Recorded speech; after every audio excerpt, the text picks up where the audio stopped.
Olá, amigos. Olá, amigas. Estamos iniciando o nosso Economia e Desenvolvimento desta semana. Estamos chegando já praticamente no final de outubro, né? O primeiro mês da primavera já está se indo. E daqui a pouco, daqui a 2 meses, entramos já em dezembro, entramos no verão. Enfim, as coisas começam a ficar mais tranquilas, muita movimentação. Eu estive no litoral, Santa Catarina, agora em Torres também, final de semana, nesse feriado, e realmente as coisas estão muito mais agitadas no litoral, festas, inclusive, pelo amor de Deus, tem gente que não se cuida, mas de qualquer maneira, hoje está muito melhor, a gente já pode mais desfrutar da vida normal que a gente sempre teve e sempre viveu. Bom, nesse momento nós vamos falar aqui sobre a área empresarial, né? Chamado Momento Empresarial, que é uma coisa importante do programa, é uma coisa importante para quem está empreendendo, quem é empresário e aquele que pretende ser empresário, neste momento empresarial. E neste momento empresarial, Cristiano Bujola. Cristiano, obrigado pela tua presença aqui. E nós estamos chegando praticamente no final do ano, né? Último trimestre do ano. E claro que as empresas já têm que pensar 2022, verdade? Silvio, uma alegria novamente estar contigo no programa Economia e Desenvolvimento, nesse quadro, né, empresarial.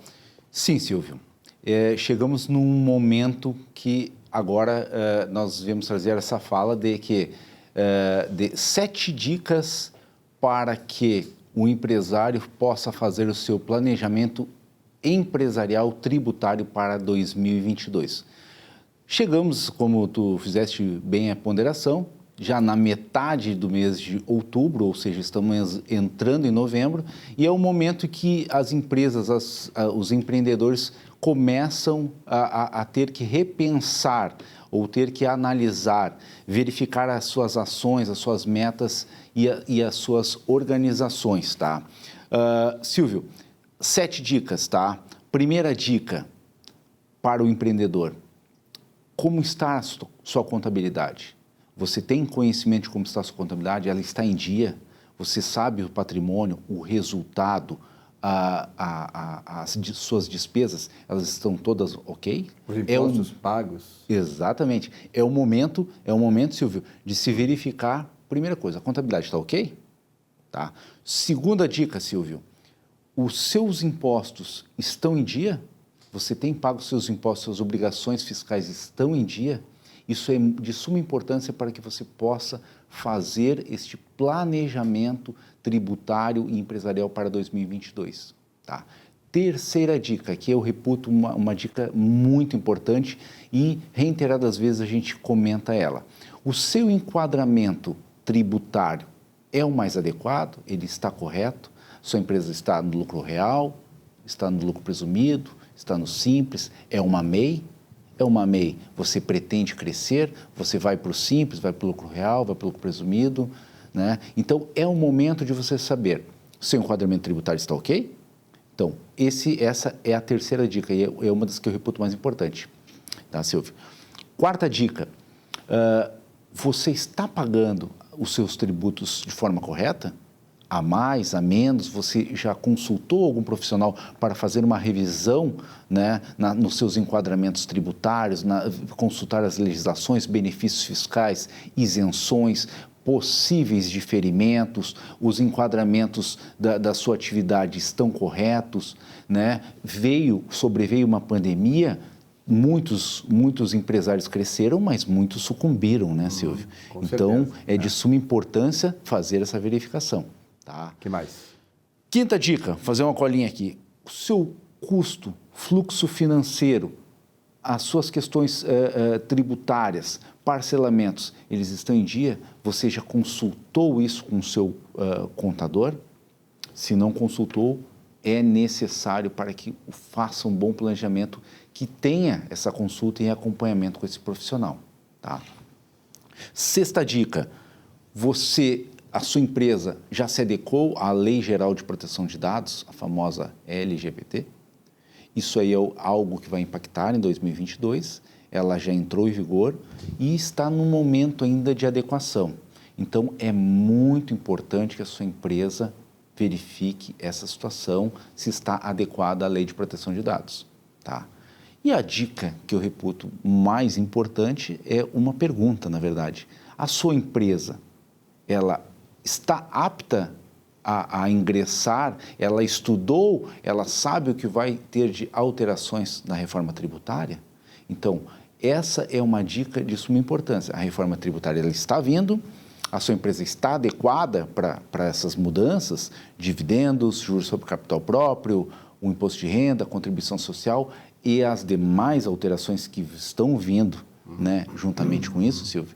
Então, eu deixo aqui essas 7 dicas de suma importância para que os empresários, empreendedores que precisam e querem crescer, né, saindo desta pandemia, né, porque o que acontece? A sua empresa, ela enfrentou bem a pandemia? Não enfrentou? Essa é a análise, é o momento de se fazer essa análise. Então, esse planejamento estratégico empresarial da parte tributária para 2022 tem que levar em conta todas essas dicas. Perfeito. Aí as dicas do Cristiano. Isso Importante aí, levar em conta, né? Ter sempre presente para não se incomodar depois, não é isso? É isso aí. E ter um bom ano de 2022. Um bom ano de 2022. Contate o seu profissional de contabilidade, seu profissional da área do direito, verifique todas as situações legais e as situações contábeis, vai chegar na questão fiscal, que é a tributária. Com esses 2 profissionais você vai ser bem atendido e acredito que essas dicas vão ser de suma importância para que você tenha um crescimento e para que você possa ter um bom 2022. Perfeito. Cristiano, obrigado pela tua presença aqui. Até um outro momento empresarial. Muito obrigado, Silvio. Olá. Quantos há que andam abatidos, com suas vidas destruídas e sem perspectivas? Não fique assim, revolte-se, isso mesmo. Assim como a saúde do corpo reflete muito do que nos alimentamos, da mesma forma a sua mente, o seu cérebro, onde tudo se desenha e torna realidade, se alimenta do que recebe. Seja racional, use essa capacidade transformadora que o pode elevar às alturas. Torne suas fraquezas em forças mentais. Trace planos, projetos, se comprometa consigo mesmo e verá os resultados acontecerem. Pesaroso é ver alguém como você, cheio de possibilidades, vergar-se a primeira dificuldade, estremecer as críticas ou nutrir o sentimento de medo por tudo. Vá em frente, a revolta sempre terá resultados positivos. Basta você usá-la. Tenha uma abençoada semana.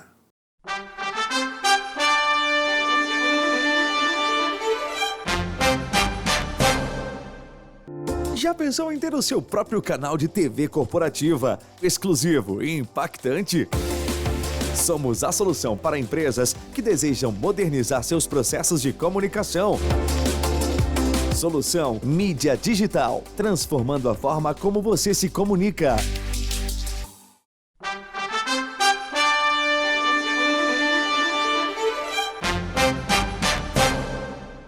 Olá, meus amigos e amigas telespectadores do programa Economia e Desenvolvimento. Falando sobre tópicos de direito, hoje gostaria de falar para você sobre direito trabalhista, mais precisamente sobre a estabilidade gestacional que a gestante, que a trabalhadora tem quando em contrato de trabalho. Lembrando que já está amplamente aceito na jurisprudência e na legislação que a gestante tem todo o amparo e a segurança jurídica do contrato de trabalho quando informada ao trabalhador, ao empregador, que está grávida. Mesmo que esse contrato seja por prazo indeterminado, ou contrato de experiência, ou mesmo por contrato por prazo determinado. Sabendo o empregador da situação gestacional da sua empregada, ele não poderá demiti-la, tendo que permanecer com seu contrato vigente durante todo o período gestacional e posterior à liberação ao salário maternidade. Lembrando, se caso o empregador insistir nessa situação de demitir essa empregada, mesmo sabendo da sua situação de gestante, ele terá que indenizá-la por todo esse período. Essa é a dica de hoje e aguardo ansiosamente para o próximo programa e tenham todos uma boa semana. Muito bem, nos próximos dias 23 e 24 de novembro acontece a eleição no Conselho Regional de Contabilidade do Estado do Rio Grande do Sul. Eleição importante, né? Pela importância que tem o contador, o técnico de contabilidade na vida de todos nós, na sociedade gaúcha. Estamos aqui recebendo um grupo de contadores que vão participar pela Chapa 2, que é de oposição à atual direção do Conselho Regional de Contabilidade, como a Beth Reis. Beth, prazer inteiro. Faz horas que eu não aparece no programa. Pelo menos esta oportunidade da eleição proporciona tu vires aqui novamente. Obrigado pela tua presença aqui. Sim. Mais uma luta, né? É, mais uma luta. também saudando a todos os colegas contadores, né? Perfeito. E amigos, companheiros, já de longa data. A Chapa 2 já vem de uma longa data batalhando, nós estamos sempre se reunindo e realmente fazendo um trabalho diário para que nós possamos ver o que é melhor para os nossos colegas e o nosso CRC. Perfeito. Futuramente. E para a vamos sociedade, ingressar. né? Eu sempre digo assim, quando se faz uma eleição, quando se trata de uma entidade de tamanha importância como tem o Conselho Regional de Contabilidade, vocês não fazem apenas para a categoria, mas também para a sociedade. O João Henrique também está aqui. João Henrique, obrigado pela tua presença. Muito obrigado, Silvio. Firme na luta. Sempre na luta. Um abraço a todos os colegas. Eu acho que é muito importante, né, essa união da Chapa 2 e foi uma empatia muito grande quando nós começamos a nos encontrar, né, com pessoas que já participaram de outras oportunidades, como a Beth, né, como o Clineu, né, e o próprio Salésio, nosso amado presidente aí.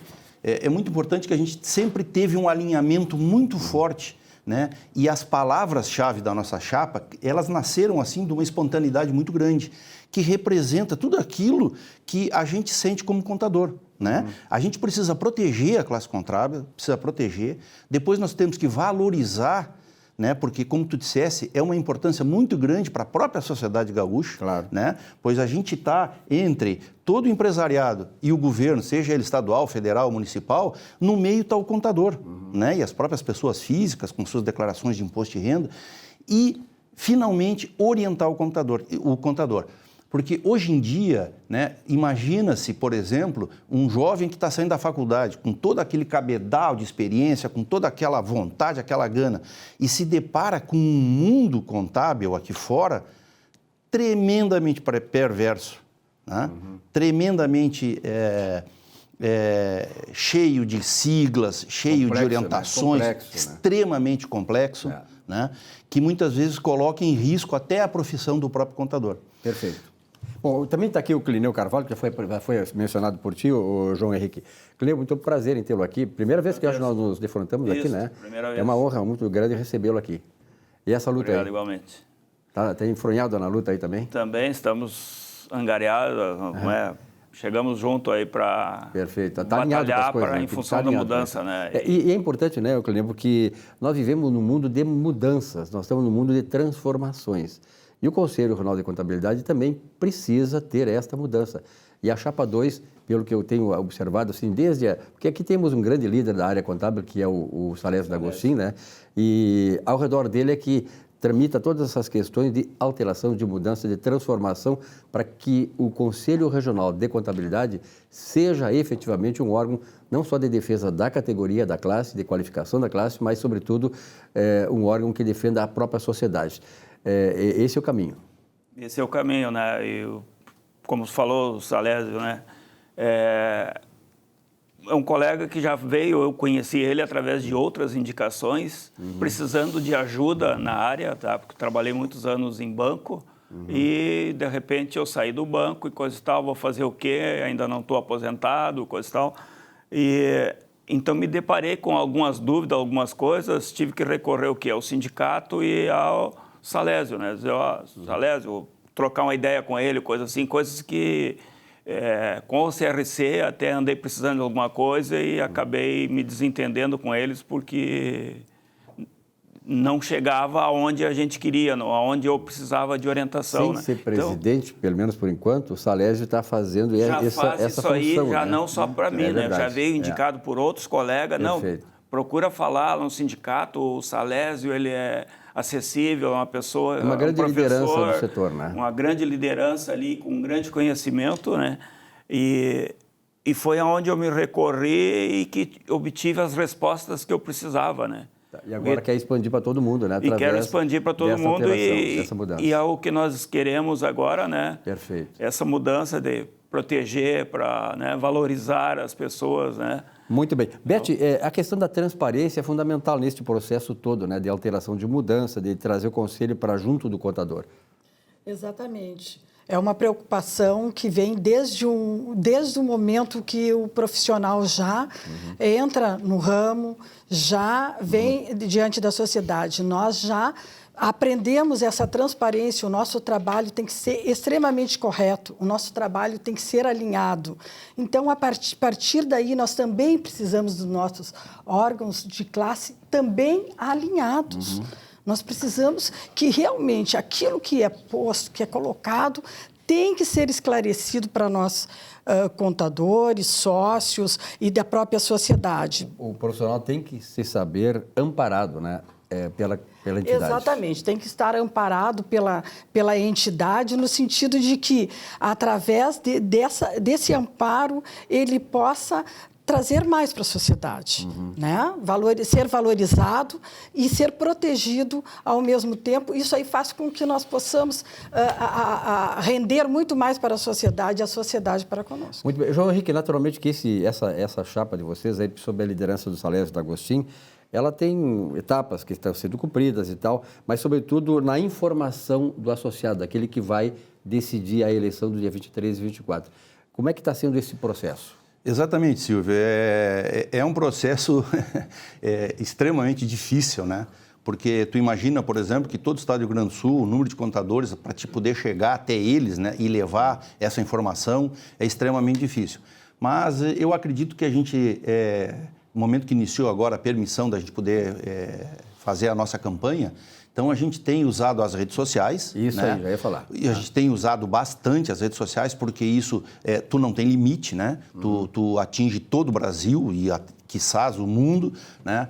Com essas nossas ideias. E a gente tem feito boca a boca, a gente tem ligado para por exemplo, no meu escritório nós somos em 4 contadores, né? E eu tenho outros parceiros contadores também, então a gente tem levado essa preocupação. E uma coisa muito importante, que quando a gente... Isso é uma coisa que me causou bastante... não preocupação, assim, mas foi estranheza, é que quando tu diz para assim, nós somos da chapa 2, o pessoal diz, sim, mas e quem é a outra chapa, né? Quem é a situação quando a gente se fala em oposição, né? E é muito importante. E o feedback que nós temos recebido de colegas é que pela primeira vez nós temos uma plataforma e a gente está dizendo o que a gente quer fazer, né? Porque o que faz hoje a situação? Ninguém sabe, né? E nós estamos dizendo o que nós queremos fazer. O que nós queremos ser como direção do Conselho Regional de Contabilidade, né? Sob a batuta do Salésio D'Agostin. Clino, nessa tua área de atuação, como é que está a receptividade dos colegas em relação à Chapa 2 e a essa transformação que se pretende venha acontecer, e já é sem tempo, né? Já não é sem tempo que aconteça isso, essa transformação do Conselho de Contabilidade. Como é que tu está achando assim, essa receptividade dos teus amigos, teus colegas em relação à Chapa 2? Estão aceitando bem, né, no caso, sabe? Mas eu tive até uma reivindicação por colegas do interior querendo vir, né? Não, agora tem uma convenção que é em Porto Alegre, né? Vai ter uma convenção lá, o que eu estou pensando em ir, né? Só que eu fui me inscrever e fiquei apavorado com o preço. Pô, eu pago uma anuidade considerada cara, essa nossa anuidade. Prova que tem muita inadimplência e coisa e tal, que não se sabe o que se faz por essa cobrança, né? Segunda coisa, a pessoa diz, não, eu vou lá, eu vou ter... No caso, a esposa trabalha comigo, nós estamos a fim de tirar uma folga ali e pensamos em ir a Porto Alegre, passear em Porto Alegre e assistir a convenção, né? Quando eu vi o preço, né, mesmo com desconto, 1.490, mais 1.200 para me levar a esposa, eu fiquei apavorado com o preço e acabei desistindo. Eu acho que isso aí é uma coisa, né? Por colegas do interior que eu estou contatando e coisa, o conhecimento, me reivindicaram isso aí, né? Que coisa aí. Bom, Beth, para finalizar a nossa participação aqui, qual é a mensagem que tu deixaria para aquele contador, para aquele técnico de contabilidade que está nos assistindo, né?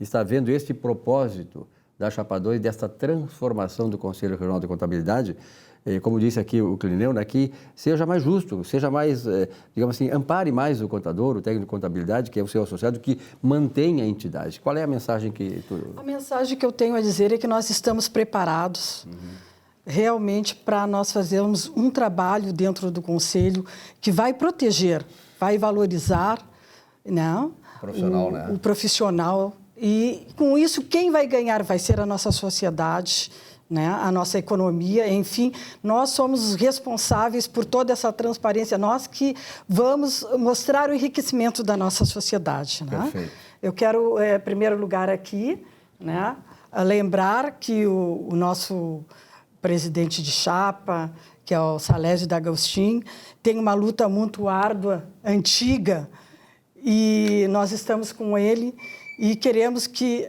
no dia 23 e 24 o voto seja para chapa 2 com o nosso chefe de chapa, Salésio D'Agostin. Além da competência do Salésio, né, ele tem essa perseverança. O Salésio é um cara que sabe o objetivo que ele quer, o alvo que ele escolhe. Eu tenho certeza que junto com vocês, com quem ele está hoje aliado, certamente poderão conduzi-lo, deverão conduzi-lo. E eu tenho absoluta certeza dessa grande transformação do Conselho. E tem um recado final, João Henrique. Olha, a Beth falou a frase aqui mais contundente dessa entrevista. Tá? Nós estamos preparados para proteger, valorizar e orientar a classe contábil do Estado do Rio Grande do Sul. Perfeito, isso é muito bom. Tem um recado final, Leonel.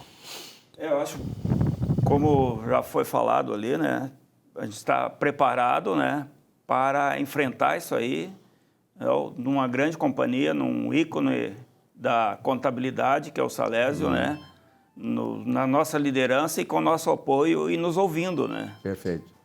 Como eu também já precisei dele e questionei já alguma coisa que não conseguiu com o CRC. Perfeito. Tá? Só complementando ali, eu acho que, já até um colega comentou isso, nós ganhando aí, vai ter o CRC antes, né? Depois. E o CRC depois da chapa 2, né? É, o AC e o DC, né? O AC e o DC. Antes de Cristo, ou depois de Cristo. Antes do coronavírus, depois do coronavírus. E agora, antes do Conselho, antes da chapa 2 e depois da chapa 2. Eu tenho absoluta certeza, muito bom tu teres colocado nisso, tenho absoluta certeza, o Conselho precisa de uma oxigenação. Todas as empresas que elas são longevas, que elas vivem produzindo, sejam empresas assim, saudáveis para a sociedade, elas se renovam. Quem não se renova fica para trás. Então, este é o momento. Parabéns a vocês, parabéns ao Salésio, que está mais uma vez liderando esse pessoal aí, né? E eu, como economista, sempre tive muita ligação com os contadores, com técnicos de contabilidade, que são fundamentais. Eu sempre digo assim, é na saúde financeira do país. Porque quem tem a saúde financeira nas empresas, tem a saúde financeira no país. Então, parabéns a vocês e tenho certeza que o Salésio, dessa vez, vai dar, né? Um grande abraço a vocês. Obrigado, viu? Chapa 2. Um rápido intervalo, já voltamos.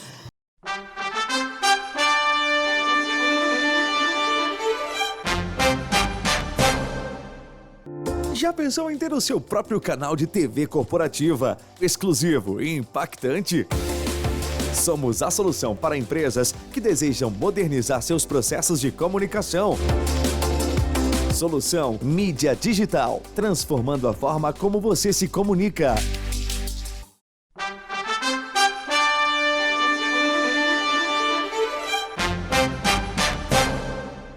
Bom, nesse bloco do Economia e Desenvolvimento, recebo o Dr. Gustavo Bernardi, nosso parceiro aqui no programa, que sempre traz um assunto importante, sobretudo e principalmente na área do mercado imobiliário. Doutor Bernardi, obrigado pela sua presença mais uma vez. E nós temos essa questão da empenhorabilidade de bens imóveis. É uma coisa que diz respeito a todos nós na hora de negociar, na hora de se desfazer de um imóvel, de doar, enfim. Qual é a novidade nesta área? Bem, a questão da penhorabilidade dos bens imóveis, né, ela recrudesceu na pandemia porque aumentaram as execuções. Né? Então, pessoas parando de pagar seus financiamentos de toda a ordem, parando de pagar as prestações da casa própria, inclusive, parando de pagar as suas dívidas que se transformaram em execuções. Lá dentro do processo de execução, existe um momento em que há a constrição, a penhora de bens em nome do devedor, né?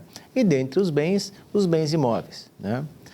Há uma exceção à possibilidade de penhora, que é a Lei 8.009, que trouxe lá nos anos 90 a impenhorabilidade do único bem familiar. Né? Essa legislação ela tem como base o direito fundamental à moradia, o direito fundamental à dignidade da pessoa humana. Ela foi uma lei muito bem construída no Brasil. Ela é uma lei sui generis, ela não existe em grande parte do mundo, é uma legislação nossa, né? Mas ela visa proteger o lar, proteger o bem familiar. Ao longo do tempo, né, foram se criando exceções a essa regra. né?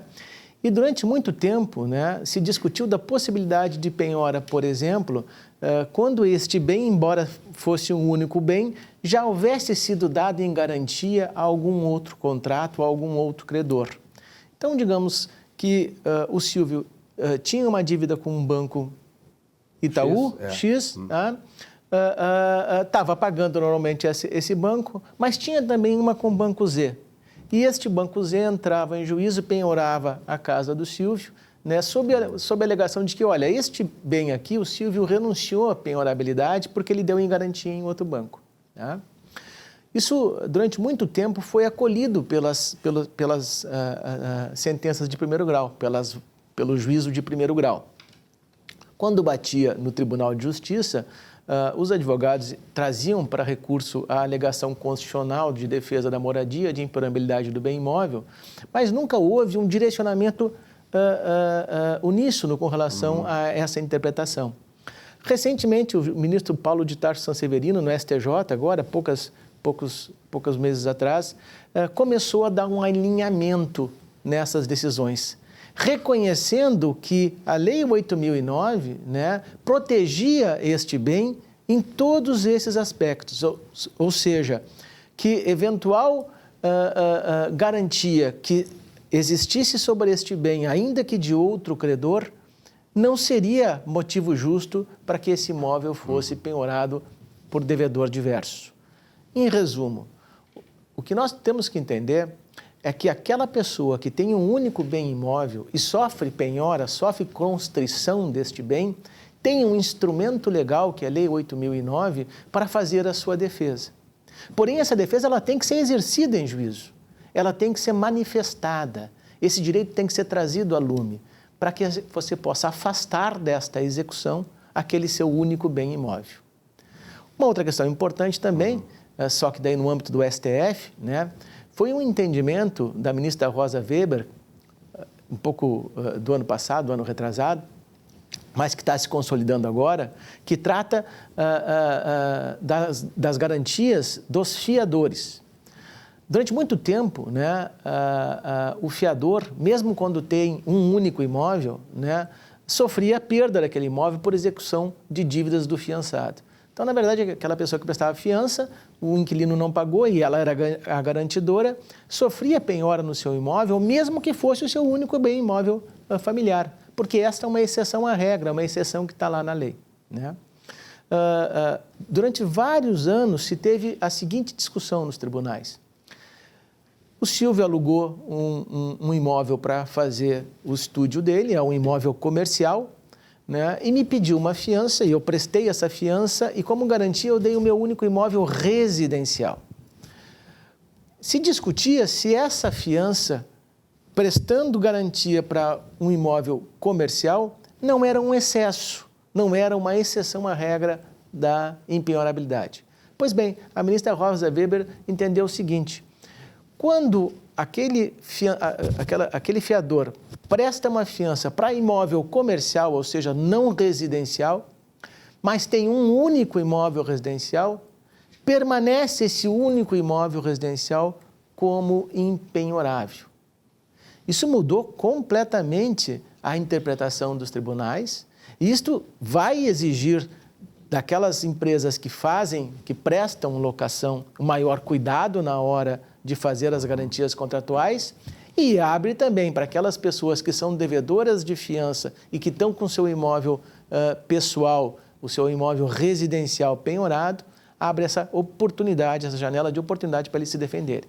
Então, isso é importante, viu, porque é uma modificação significativa na interpretação da Lei 8.009, que vai surgir, vai demandar bastante mudança nas relações de locação e bastante mudança nas relações de execução contratual. São decisões importantes, Silvio. Muito bem. Obrigado, doutor Gustavo Bernardi. Eu acho importante trazer esses assuntos aqui, né? Porque, naturalmente, isso aí diz respeito a todos nós, a familiares e tal, é o nosso cotidiano, diz respeito à sociedade. Verdade, Silvio. Eu que agradeço o convite, viu? E até a próxima. Até a próxima. Muito bem, agora vamos conversar com o Luiz Fernando, que é gestor, sócio de auditoria de qualidade da Russell Bedford. Luiz Fernando, uma das coisas importantes, né, que vocês fazem na Russell Bedford é a questão da qualificação, não só dos profissionais que trabalham lá como tu, né, o pessoal que desfila aqui da Russell, mas, sobretudo, aos clientes, né? A gestão de qualidade é uma coisa fundamental hoje, né? Cada vez mais. Ele é fundamental, Silvio. Inclusive, cabe um breve histórico, assim, que a empresa está comprometida, né, com a cultura em si, cultura interna, que reconhece a qualidade como essencial para prestar um serviço ao cliente, né? Então, é essencial realizar todos os trabalhos com qualidade, apresentar para o cliente com toda a qualidade. Nessa função, nós temos o objetivo de estabelecer, implementar, manter, monitorar o controle de qualidade dos trabalhos, né, visando atender todas as normas, todas as normas internacionais, normas nacionais, os órgãos reguladores que nos exigem que sejam cumpridos, né. Nos últimos anos, a Russell se consolidou com a marca dela, emitindo vários relatórios em todo o território nacional, atendendo auditoria, consultoria, assessoria, tecnologia da informação, até ministrando cursos, né? Então, o grupo está sempre em desenvolvimento, está sempre crescendo e buscando mais conhecimento, agregando mais conhecimento, para poder repassar isso para todos também e apresentar um trabalho bom para o cliente, um trabalho com pontualidade, com qualidade, com excelência, né? E buscando que esses trabalhos agreguem valor ao cliente também. Perfeito, atendendo à necessidade do cliente, até porque vocês trabalham, né, Luiz Fernando, no mercado extremamente competitivo e cada vez mais a competição faz com que se exija isso. Por exemplo, uma empresa como a Russell, vocês criaram lá comitês, né, de qualidade. Isso é importante, né, dentro de uma empresa desse tamanho, desse porte da Russell. Foram criados vários comitês, até eu quero comentar mais tarde, mas continuando em função da qualidade ainda, você prever um trabalho, né, planejar um trabalho de auditoria dentro dos padrões, dentro do que tem que ser feito, né, fazer aquele controle para que todos os colaboradores, todos os sócios, todos os auditores cumpram as mesmas determinações que todos têm que cumprir, né, que atendam todas as normas, que atendam todos os pré-requisitos, né, até porque também nós somos auditados também. Com certeza. Né, então, nós vamos ser avaliados também pelo nosso trabalho, né. E fazendo isso, nós temos toda a parte do controle de quando é gerado um relatório, controle de horas, controle de revisão, se foi revisado o relatório, não foi revisado, quantas revisões teve, a execução do relatório foi bem feita, se foi conseguido todas as informações necessárias para apresentar aquele relatório, se as evidências que foram conseguidas atendem o nosso relatório, a proposta do relatório, se o relatório foi emitido de forma razoável, foi emitido de forma nas circunstâncias que era aquele relatório mesmo, se está correto ou não, né? Como eu falei, há um acompanhamento de vocês em todo o processo. Acompanhamento do processo, acompanhamento das próprias regionais, né? Estamos divididos em regionais. Existem revisões de algumas regionais que uma regional faz a revisão de outra regional, outras revisões passam para a gestão de qualidade fazer também. Às vezes acontece 1, 2, 3 revisões do mesmo relatório, né, para ter a certeza que vai apresentar um produto excelente no final, uma excelência, né, que atenda o cliente, que atenda todas as normas, né. Na verdade, né, na própria Russell Bedford, há uma estrutura toda voltada para a eficácia, para, digamos assim, para a exigência do momento, que é de qualificação da própria empresa, né, para que ela possa ser saudável e prosperar no mercado. Essa questão aí que nós já tocamos rapidamente aí, que tu vais agora aprofundar, a criação desses comitês, ela exatamente veio atender a esta exigência, né? Isso, durante esse período todo foram criados comitês, né? Temos comitês de qualidade também, que vai direcionar todas as novas legislações, vai estudar, haja legislação, tem muita legislação, haja norma para ser cumprida, né? São muitas normas a serem cumpridas, muitos programas a serem feitos, a serem elaborados, discutidos, né? Muito entendimento de um auditor ou de outro auditor, que às vezes você entende de uma forma, o outro entende de outra, existe essa reunião, essa discussão para ver qual é o melhor entendimento. Às vezes se busca uma informação de um terceiro também para poder avaliar qual é a forma mais correta de se fazer, né? Temos um comitê de educação também, que além de aumentar o conhecimento, nós temos que cumprir também a educação continuada, né?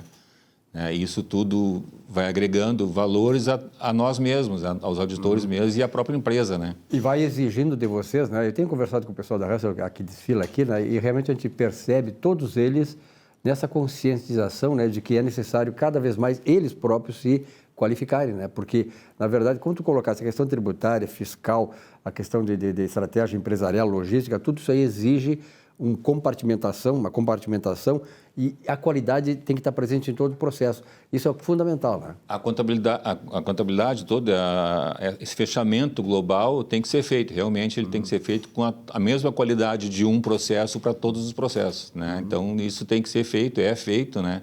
É revisado, é avaliado, né? Em cada trabalho executado, né? Para poder processo... apresentar um trabalho de forma correta, né? Luciano, desse trabalho todo que foi feito, digamos, a partir da pandemia, o ano passado, em home office, até que ponto ele impactou nessas relações de vocês com os seus clientes? Não, infelizmente, não impactou muito assim em relação à pandemia. Não trouxe prejuízo, né? Porque as informações todas chegaram, né? Todas as informações foi conseguido. O pessoal se adaptou tão bem, né? Que as próprias empresas se adaptaram, né? Exatamente, nós tivemos, que até foi falado na semana passada aqui, nós tivemos que nos reinventar. Na verdade, todos se reinventaram aí para poder cumprir, para poder atender, todos se reinventaram, né? Eu, praticamente, eu tô home office, tá híbrido também, home office e alguns dias na própria empresa, né? Falando na revisão de pares, que como nós somos auditados também, nós tivemos durante esse ano agora, nós somos auditados, né? Tivemos, parabenizar todos da Russell até, que nós tivemos um relatório emitido de forma favorável, de forma que nossos processos de controle de qualidade de emissão de relatórios estavam todos de acordo com as normas. Passamos no teste, né? Foram examinados 30 relatórios, 30 trabalhos, né? E obtivemos um relatório positivo, né? Relatório sem modificação. Foi um grande... Tem que parabenizar todos da empresa, que todos contribuíram para isso, né? Luciano, nós sabemos que a partir da pandemia, o ano passado, das restrições que foram colocadas no mercado, ou seja, fecha a empresa, não pode trabalhar, essas coisas todas, afetaram muito a questão do serviço. A área de serviço foi a que mais desempregou, né? Hoje, aqui no Rio Grande do Sul, por exemplo, a área industrial está respondendo com mais fôlego, mas a área de serviço, em termos nacionais, é que tem absorvido, segundo os dados do IBGE, o maior número de pessoas que estão fora do mercado de trabalho, estão retornando ou entrando no mercado de trabalho. Hoje em dia, Luciano, eu quero ver essa tua percepção disso aí. Tu acha que a economia está marchando dentro daquilo que se esperava, a questão da qualificação do profissional hoje? Quer dizer, tudo isso aqui hoje é uma série de instrumentos, compõe uma série de instrumentos que tem que... O pessoal que quer entrar no mercado de trabalho, por exemplo, tu falasse em tecnologia da informação. Tem dados aí que apontam que daqui a 4 anos nós vamos ter a necessidade de mais de 250 mil profissionais especializados nesta área. Isso muda muito a questão interna das empresas, não é isso? Isso tudo está caminhando para nesse sentido, né? Mas a economia está retomando, né? Está retomando, né? A passos curtos, mas ele está retomando, né? A pandemia, teoricamente, está passando, dizem, né? Já passou a pior crise. A pior crise já passou, né? A economia está retomando, né? Alguns trabalhos já estão começando a ser presenciais também, né? Então, isso está dando desenvolvimento maior. Claro que como falei no início, né? Todo mundo teve que se reinventar naquele período de crise, né? Mas a economia está retomando. Quanto à tecnologia da informação, realmente, o caminho para o futuro vai ser muito mais automatizado do que é hoje. E você já sente essa necessidade dentro dos próprios clientes, dentro do próprio cliente. Até temos uma área de TI lá, de tecnologia da informação. Acho que o nosso já teve um representante até do TI aqui para conversar também, aqui, sim, com relação ao Marcos, esteve aqui conversando, e trouxe bastante informações sobre isso.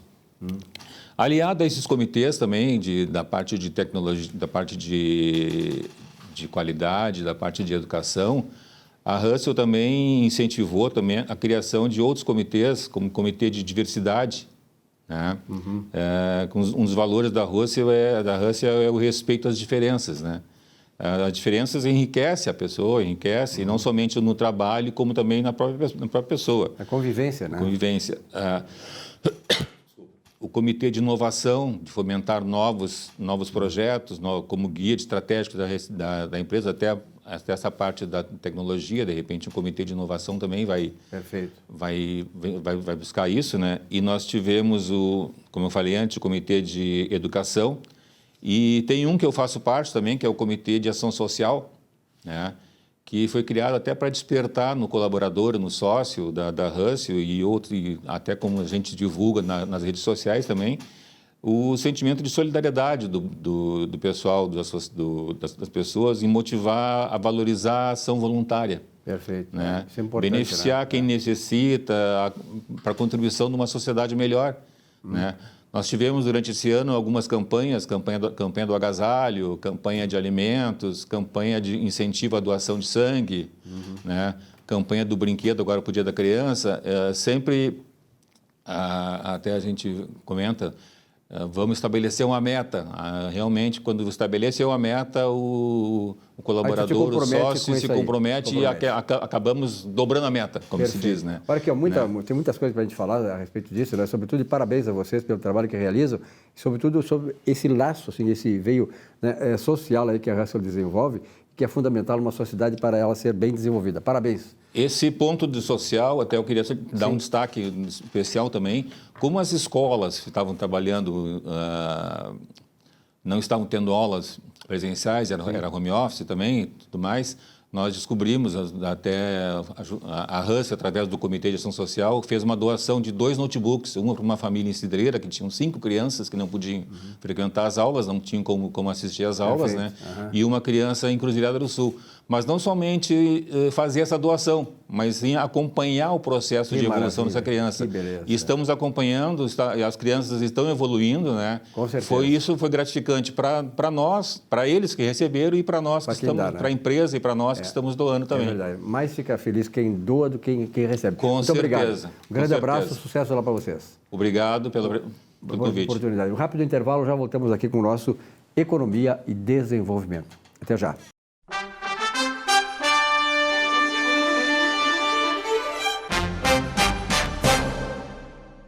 Já pensou em ter o seu próprio canal de TV corporativa, exclusivo e impactante?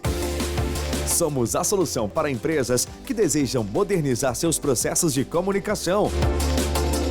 Solução Mídia Digital, transformando a forma como você se comunica.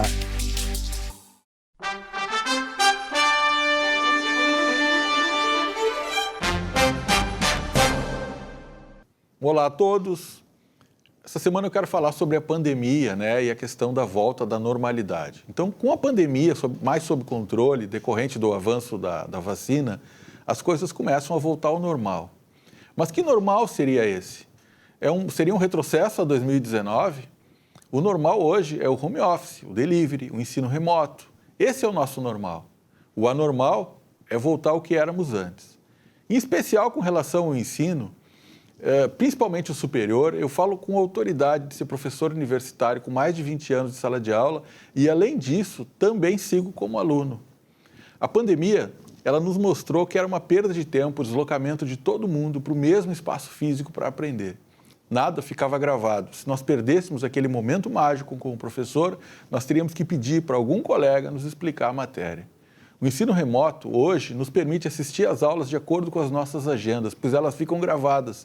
E ainda, o professor pode convidar colegas para dar palestras de qualquer outro canto do mundo para nós. E ainda presencialmente, né, através de um computador. Indubitavelmente, a crise pandêmica, ela nos adiantou uma década de tecnologia no ensino e, por conseguinte, também nos negócios. Não dá para voltar ao que era antes. Todavia, nós sabemos, né, e é importante frisar, que matérias práticas, como, por exemplo, de um médico, futuro médico, aprender a segurar um bisturi, operar, isso existe sim presencialidade, é importante ele estar junto ali. Mas, sem dúvida, tem aquelas disciplinas mais zetéticas, que são aquelas mais teóricas, interdisciplinares, que tem em todos os cursos, que elas podem sim ser dadas presencialmente à distância. Aliás, o presencialmente à distância era algo inconcebível até 2019 e hoje é uma realidade. Vamos pensar nisso e uma ótima semana a todos. É uma satisfação recebê-los aqui mais uma vez no nosso programa Economia e Desenvolvimento, no nosso quadro de saúde, onde hoje nós temos a grata satisfação de receber a nossa amiga Sansara Niaya Nunes. A Sansara é uma das diretoras do IMAMA, o Instituto da Mama do Rio Grande do Sul, e que veio nos trazer uma série de novidades nesse nosso Outubro Rosa, o mês dedicado para prevenção, para combate ao câncer de mama no estado do Rio Grande do Sul. Então, Niaya, é uma satisfação muito grande te receber aqui no nosso quadro de saúde, do nosso querido programa Economia e Desenvolvimento. E vamos começar, Niaya, falando para a nossa população o que a gente tem de novidades para esse ano, dentro dessa trajetória de longos anos que o IMAMA já vem, há 28 anos, se dedicando para a causa da mulher e, obviamente, também dos casos de homens, né, que a gente também sabe que acontece, nessa questão do câncer de mama. É um prazer estar aqui, muito obrigada pelo convite. Sempre é prazeroso estar aqui com um amigo, parceiro do IMAMA mesmo. O Outubro Rosa desse ano está um pouquinho diferente do que sempre foi. Na realidade, o IMAMA tem 28 anos de combate, né, de estrada, nessa estrada de combate ao câncer de mama. Eu sou gestora de marketing e gestora executiva do IMAMA. Doutora Mayra Calef é a presidente já há 28, quase 3 décadas, né, de presidência do IMAMA. E, na realidade, esse outubro, em função da pandemia, que pegou todos, né?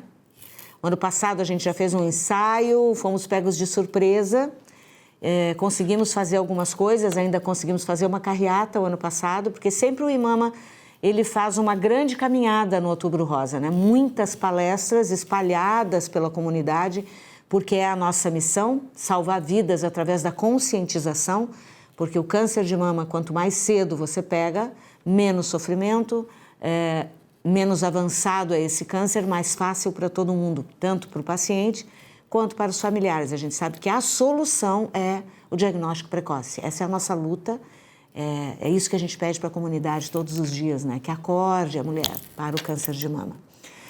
E o Outubro Rosa do ano passado, nós fizemos uma carreata que foi muito legal, foi de última hora que se decidiu, fomos autorizados a fazer.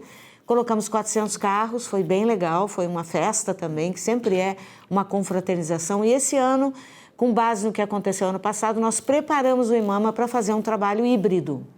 Tanto presencial, naquilo que for aberto ou que tiver possibilidade de ser presencial, quanto virtual. Então, a gente tem palestras virtuais, palestras presenciais para quem já pode ter, para poucas pessoas. E praticamente fizemos um outubro dividido em vários eventos, né? Que reúna, para poder reunir menos pessoas, não ter aglomeração, que nós fazemos sempre com 25 mil, 30 mil pessoas numa caminhada. Aí a prefeitura disse, olha, aí 30 mil pessoas, eu acho meio complicado, né? Então a gente resolveu picar, durante o Outubro Rosa, vários eventos. E procuramos fazer todos ao ar livre, o máximo possível ao ar livre. Então, fomos para as praças, para os parques, reunimos pessoas em atividades integrativas, que são meditação, yoga, danças circulares, palestras ao ar vivo, ao ar livre, que acontece no Parque Marinha do Brasil, aconteceu na Praça Astir, está acontecendo hoje, inclusive na Praça Astir, uma terapia integrativa, no Parcão, dia 23 e 24. Enfim, fizemos várias atividades ao ar livre para poder contemplar bairros da cidade, né? E que a população pudesse participar, essa é a nossa intenção, né? Então tem um Outubro Rosa bem colorido aí. Que coisa boa, né? E uma coisa importante, né? A gente sabe que tem aumentado a conscientização das mulheres, né? E dos homens também em relação a essa questão. Sim. E tu tens verificado também ao longo dessa caminhada, por exemplo, que ano após ano tenha se agregado cada vez mais um volume maior de mulheres dentro dessa luta. Como tem sido a tua percepção em relação a isso? E quais seriam os caminhos para essa mulher que está hoje nos assistindo, né, através aqui do nosso programa, para que ela possa participar, para que ela possa também se agregar nessa luta no combate ao câncer de mama? A conscientização é o caminho, né? Então, tudo que a gente faz é no sentido de acordar a população sobre a gravidade e a incidência cada vez maior no Rio Grande do Sul. É importante saber que o Rio Grande do Sul é o segundo estado com maior incidência no Brasil. E Porto Alegre é a primeira capital, então é muito grave. E o câncer, 10% dele é genético. Você é médico, sabe disso, da importância de se ter noção de que você tem casos na família, então você pode ter geneticamente uma possibilidade. É bom fazer os exames para saber disso. E existem exames específicos para isso, ainda não no SUS, infelizmente, mas existem exames na medicina suplementar que podem auxiliar. De qualquer forma, ele é comportamental. O câncer ele é resultado de comportamento, de alimentação, de vida sedentária e outros fatores tantos que juntos, somados, acabam gerando o estresse contínuo, né? O estresse emocional. Mas a gente sabe que conscientizando vale a conscientização, seja da família, seja da própria mulher, dos esposos, das esposas, ou seja, o homem também tem câncer de mama. O importante é a gente estar consciente de que se pegar cedo, e pegar cedo significa fazer o seu autocuidado, praticar o autocuidado. Praticar o autocuidado é 3 dedos, faz a volta no seio ao longo do banho, né? Para definir se existe ou não alguma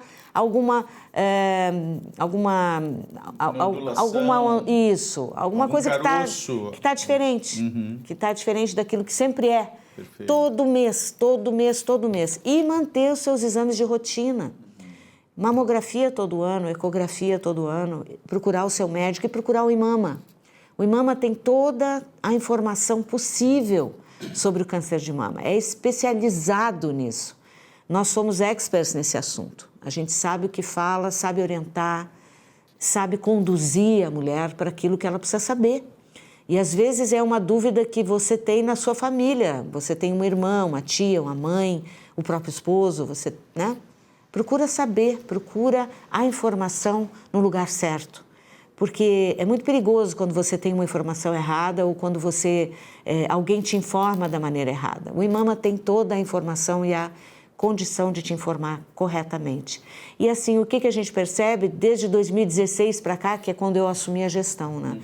A gente tem crescido 30%, 35%, 40% de público a cada caminhada. Então, assim, é algo assustador quando a gente pensa, mas isso é maravilhoso, quando você pensa que as pessoas estão acordando para o câncer de mama. Agora, com a pandemia, nós sabemos que a gente está aí a 60% dos exames agendados que não foram feitos. Isso significa, considerando 1 ano e meio para trás, 2 anos para trás, que o câncer vai vir avançado. Essa é a nossa expectativa, é quase uma pandemia de câncer avançado que a gente vai enfrentar nos próximos anos. Nas nossas portas aí, né? E a doutora Mayra sempre diz que significa 10 anos de retrocesso. É verdade. No trabalho que a gente teve até agora, que a gente estava conseguindo segurar, né? Tínhamos passado já do 2º para o 4º estado, porque a gente já estava avançando nessa questão do precoce, né? Do diagnóstico precoce, mas com 60% de atraso, a gente sabe que não vai ter, precisa acordar agora, nesse Outubro Rosa, e correr atrás do prejuízo. Né? É verdade. E uma coisa importante também, que a gente sabe tem uma novidade boa para esse ano, que é a união também das ações, não só para o Outubro Rosa, mas também para o Novembro Azul, que se avizinha daqui mais ou menos 2 semanas. Então, como é que tem o IMPROS agora pensado junto, ou melhor, o IMAMA pensado junto com o IMPROS, o Instituto da Próstata, sobre essas questões de trabalhar conjuntamente não só a questão da saúde da mulher, mas também a questão da saúde do homem.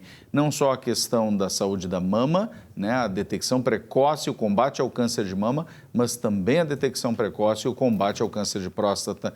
Como é que tem sido isso hoje na visão do IMAMA? Como é que o IMAMA tem pensado essas ações? O IMAMA está muito feliz com essa parceria, Dr. Marcos. A gente está muito feliz porque, na realidade, o que já acontecia? em outros anos, né, que eu venho acompanhando de perto, nós sempre fomos procurados, quando chegava o Outubro Rosa, as empresas já nos procuravam para saber se a gente podia fazer as palestras sobre o Novembro Azul, já que a gente já estava falando sobre o câncer de mama, que são coisas muito diferentes, mas que afetam a família. Então, no momento que afeta a família, a nossa preocupação é a saúde da família. Porque a gente sabe o que causa um câncer, né? O caos que é alguém com câncer na família, né? É muito triste, é muito sofrido tudo isso. Então, como nós conhecemos esse sofrimento, a gente fazia o possível para ajudar no sentido de trazer as pessoas, aproximar do Outubro Rosa o máximo possível o Novembro Azul. Já estava dentro de casa. Agora ele está completamente dentro de casa. A gente tem essa feliz parceria com a Impros. Vamos trabalhar em conjunto projetos que digam respeito à saúde da família. Então, foi muito bem-vindo, né? Isso muito é fantástico, né? E quando a gente imagina também, né, Niaya, a questão da própria correspondência genética que existe entre as duas doenças, né? A quantidade de mulheres com câncer de mama que os filhos, homens, podem carregar a genética para o desenvolvimento do câncer de próstata. Ou o contrário, homens com câncer de próstata cujas filhas podem carregar o correspondente genético para o risco de câncer de mama. Então, acho que essa é uma união muito importante, né, entre duas instituições.